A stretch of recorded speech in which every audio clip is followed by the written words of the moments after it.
Maya Estianty membagikan postingan menarik di Instagramnya pada Selasa ini, tanggal 5 Oktober tahun 2021.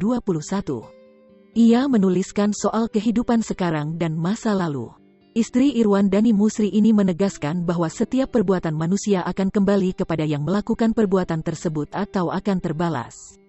Berikut postingan lengkapnya.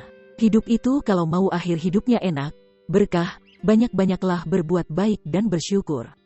Kalau di masa tua banyak ketidakenakan hidup, coba ditanyakan dalam hatinya. Apa yang pernah dilakukan di masa mudanya? Jika di masa mudanya banyak diuji, bersabarlah, karena janji Allah selalu benar, akan memberikan hadiah yang indah jika masa mudamu sering mencuri. Masa tuamu tidak punya apa-apa, jika masa mudamu banyak kebaikan, walaupun banyak kesakitan, karena belum pahamnya hakikat kehidupan. Sehingga dipikir, kok kejam ya kehidupan?